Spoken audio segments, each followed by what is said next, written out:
Hadis dari Rasulullah Shallallahu Alaihi Wasallam yang menceritakan tentang Islam pada mulanya asing dan akan kembali asing, dan Islam akan berkumpul di antara dua masjid. Huzaifah radhiyallahu anhu berkata, ketika kami duduk di majelis, Umar radhiyallahu anhu tiba-tiba bertanya, siapakah di antara kalian yang ingat sabda Nabi Shallallahu Alaihi Wasallam mengenai fitnah? Aku menjawab, aku. Dan aku menghafal sebagaimana yang dikatakan Nabi. Umar radhiyallahu anhu berkata lagi, engkaulah yang harus berani mempertanggungjawabkannya. Lalu aku berkata, fitnah yang menimpa seorang pada keluarga, harta, dan anak-anaknya atau tetangganya dapat tertebus dengan sholat, puasa, sedekah, dan amar ma'ruf nahi mungkar.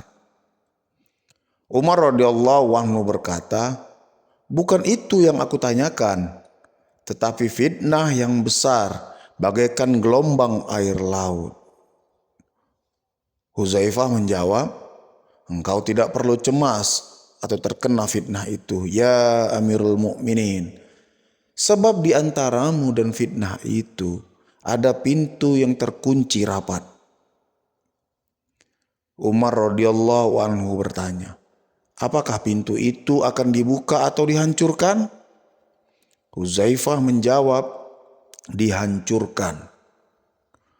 Umar radhiyallahu anhu berkata, jika demikian maka tidak akan dapat ditutup untuk selamanya. Kami bertanya kepada Huzaifah, apakah Umar mengetahui siapakah pintu itu? Jawab Huzaifah, ya, sebagaimana dia tahu bahwa sebelum esok hari adalah malam ini. Sungguh aku telah menerangkan padanya hadis yang sebenarnya dan bukan yang salah. Kami merasa segan untuk bertanya langsung kepada Huzaifah radhiyallahu anhu.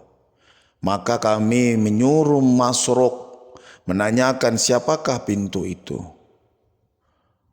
Huzaifah radhiyallahu anhu menjawab, pintu itu adalah Umar radhiyallahu anhu.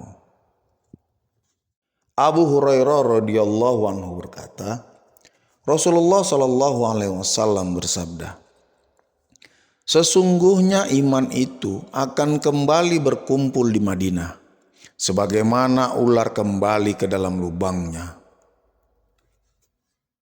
Hadis yang menerangkan tentang bolehnya merahasiakan atau menyembunyikan keimanannya bagi orang-orang yang takut. Huzaifah radhiyallahu anhu berkata, Nabi Shallallahu Alaihi Wasallam bersabda, catatkanlah untukku nama orang-orang yang telah masuk Islam. Maka kami mencatat 1.500 orang, dan kami berkata, kami masih merasa khawatir padahal kini kita berjumlah 1.500 orang. Aku menyaksikan sendiri ketika kami diuji dengan ketakutan sehingga ada kalanya orang sholat sendirian karena takut. Hadis tentang lunaknya hati orang yang merasa lemah imannya dan larangan menghukumi seseorang beriman tanpa dalil yang pasti. Sa'ad bin Abi Waqqas radhiyallahu anhu berkata, Rasulullah Shallallahu Alaihi Wasallam telah memberi bagian kepada beberapa orang. Sedang Sa'ad duduk melihat, maka Sa'ad berkata, ya Rasulullah, mengapakah engkau meninggalkan si fulan padahal aku tahu dia seorang mukmin? Nabi Shallallahu Alaihi Wasallam bersabda, ataukah muslim? Maka diamlah Sa'ad.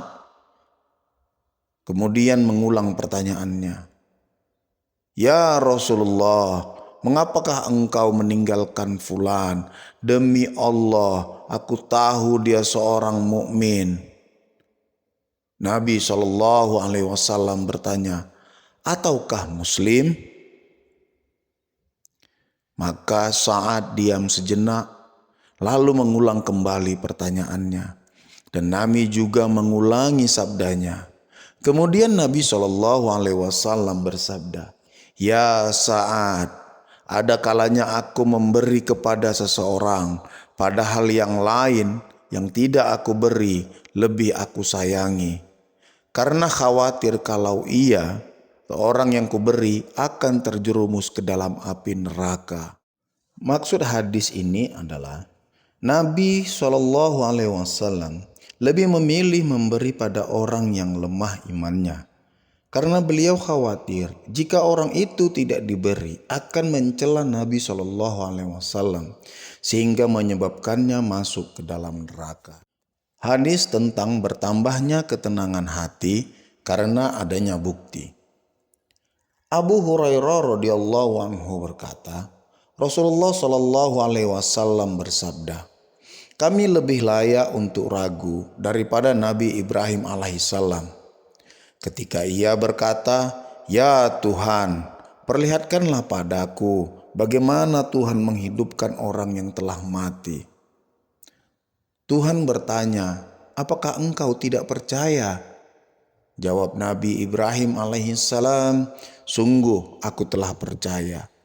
Tetapi agar hatiku lebih tenang, dan semoga Allah merahmati Nabi Lut alaihissalam ketika akan berlindung kepada pelindung yang kuat. Dan andaikan aku tinggal dalam penjara selama Nabi Yusuf, niscaya segera aku sambut panggilan raja." Hadis tentang wajib beriman pada Nabi Muhammad SAW sebagai utusan Allah kepada seluruh manusia, dan syariatnya memansyukkan atau menghapus syariat-syariat sebelumnya. Abu Hurairah radhiyallahu anhu berkata, Nabi SAW bersabda, "Tidak ada seorang nabi melainkan telah diberi mukjizat yang karenanya orang-orang percaya kepadanya. Sedang yang diberikan Allah kepadaku berupa wahyu atau Al-Quran yang diturunkan kepadaku. Maka aku berharap semoga akulah yang terbanyak pengikutnya pada hari kiamat." Abu Musa radhiyallahu anhu berkata, Rasulullah SAW bersabda, "Tiga macam orang yang akan mendapat pahala 2 kali lipat. Yang pertama, seorang ahli kitab yang dahulu percaya kepada nabinya, kemudian beriman kepada Nabi Muhammad SAW. Yang kedua, hamba sahaya yang menunaikan kewajibannya terhadap Allah dan kewajiban terhadap majikannya.